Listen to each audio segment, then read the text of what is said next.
Okay, let's get going on this fifth assignment for chapter 1. Let's see. If you ever do need homework help besides what I give you, you see that little blue link right here. It says homework help. If you go into your ebook, you can actually go in there and it will give you little hints as well. It won't talk you through it, but it will give you little hints, and maybe that might be a little bit more help than what I do. All right, but let's go ahead and get through this. 59A. I'm going to figure out if this is a function. Easiest way to figure out if it's a function is to take a vertical line like this one and run it across. So I'm going to take this and run it across, and if it only touches it one time, you see that? One time. If it touches it one time only, like for example, if I stop right here, right, where does it touch the line? Well, it only touches it right here, and that's only one time. And if I move it, let's say I move it to right here, where does it touch the line? Well, it touches it down here. So if it only touches it one time, the whole time that you see it, then it's a function, and this one is a function. So I'm going to say, is this relationship a function? I'm going to say yes. And the easiest way to explain this is because it passes the vertical line test. Okay, that's it. Okay, what is the domain? So the domain is how far left to how far right. And if you look at this, right, the furthest left I can go is -6. What's the furthest right I can go? Well, the furthest right I can go is +6. So your domain is between -6 and +6. You can write it in words, or you can write it in mathematical symbols, like my domain is x's, and that's going to be bigger than or equal to -6. And we can say it's equal to because there is a dot right there at -6, which means that I should be putting the underline. And we can say it's equal to also 6 because there's also a dot right there. Okay, so we can say it's also less than or equal to +6. Okay, and what is the range? Well, the range is, what's the lowest number that we have? The lowest y that we have is going to be right there. Okay, and that's going to be, looks like -4. And what's the highest y? What's the highest this graph goes? This graph goes as high as +4. So the range of this is going to be from -4 to +4.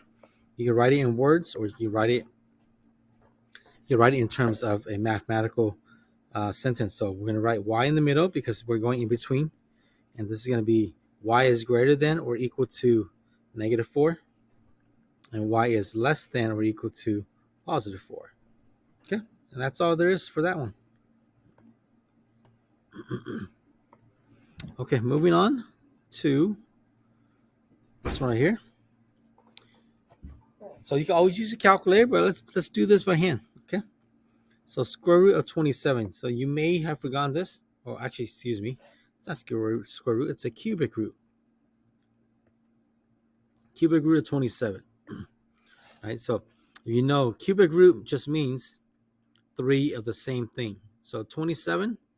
Okay, 27 is 9 times 3, and I know that 9 is 3 times 3, and then you get an extra times 3. So when we say cubic root, we're looking for things that shows up 3 times. You can see that you see it 3 times right here. That means that you have one group of 3.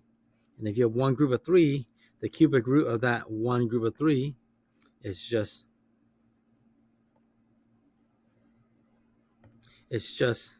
3. So one group of 3. That's it. Okay, square root of 144. Again, if you want to dive into what it actually means, square root just means that you're looking for 2 of the same thing. Okay, sometimes you see a little 2 in front, but usually we don't, because square root is very commonly used that we actually have accepted that if we don't write anything, it means square root. So 144, we know that that's actually going to be 12 times 12, and because it's a square root, we're looking for a group of 2 of something. Right, so we found it, right? Because it's a group of 2 12s, which means our answer is just going to be 12.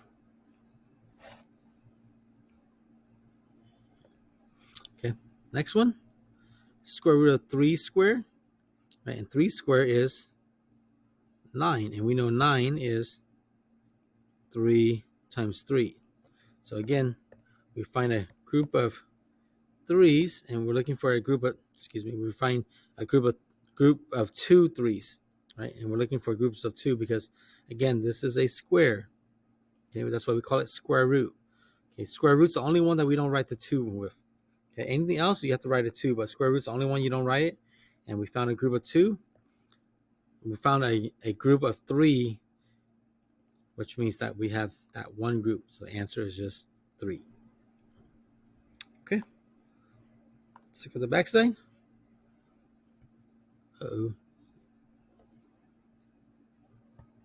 Okay, calculate f of 4 for each of the following. So this is function notation. You're going to go ahead and calculate f of 4. So f of, and basically you could do it like this. You can put 4 right here. So f of 4 means you're going to put a 4 right here. And 4 minus 3 is 1. That's your answer. Okay. F of 4 means you put a 4 here. It means you put a 4, and this is going to be multiplication right here. So f of 4 is going to be 12. 3 times 4 is 12 minus 12, which makes 0. Okay, f of 4, meaning you put a 4 here, which means you also put a 4 here. Okay, and that's going to make, so 1 to the 4th power and 5 to the 4th power. 1 to the 4th power means 1 times 1 times 1 times 1. 5 to the 4th is 5 times 5 times 5 times 5. And so 1 times 1 times 1 times 1 is 1. 5 times 5 is 25, and another 5 times 5 is 25. And you might not know this, but 25 times 25 is 625. That's your answer. So your answer is 1 over 625. Okay, that 1 needs to be on top.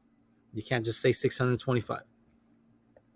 Okay, D, you put a 4 here. You're going to put a 4 here.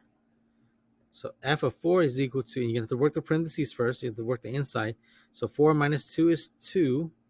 Got to do that to the 3rd power and take away 6. So 2 to the 3rd power, that's 2 times 2 times 2. And then minus 6. We know 2 times 2 is 4. And 4 times 2 is 8.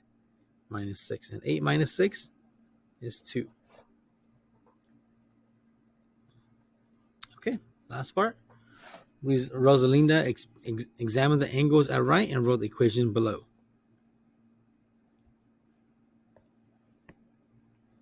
Okay, does our equation make sense? So basically, we're asked to look at this diagram and see if it makes sense according to what she has. So let's see. It looks like 2x plus 1 is right here, and x minus 10 is right here. And together, it looks like they're saying it's going to be 90 degrees. So actually, it makes sense. So I'm going to say her equation makes sense because the two angles over here, the two angles added together makes 90 degrees. Okay, and that's what she actually wrote down as well.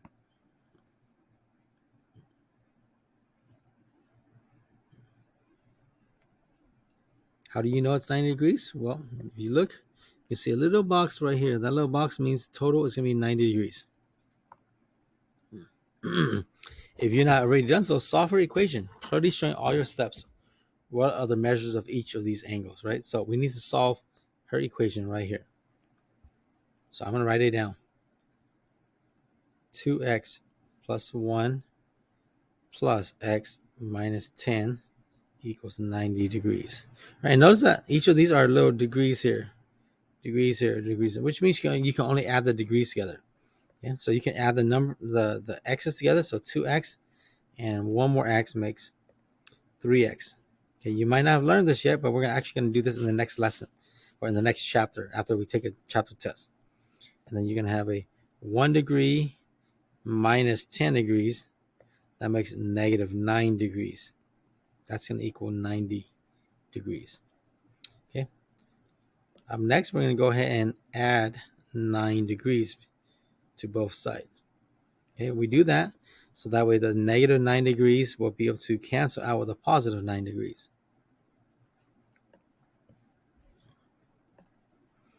And now we're going to rewrite this as 3x because that's all we have left over here. So 3x equals 99 degrees. And then we're going to go ahead and divide it by 3 because that's the inverse or the opposite of times 3. So we're going to go ahead and divide it by 3. By doing that, this will cancel out or reduce down to x. And 99 degrees divided by 3 is 33 degrees for x. So x is 33 degrees. Now that's not the answer. Okay. X is 33. So if we put 33 degrees right here, 33 minus 10 is going to be 23 degrees. So this top angle is 23 degrees. Okay. If I put 33 right here, so this is 2 times 33, which is 66 plus 1 more is this is going to be 67 degrees. Okay. So what are the measures to the two angles? So I'll say the two angles are 23 degrees and 67 degrees. Okay. Verify your answer is correct. Right. Well, it's correct because I'm going to say my answer is correct because 23 degrees plus 67 degrees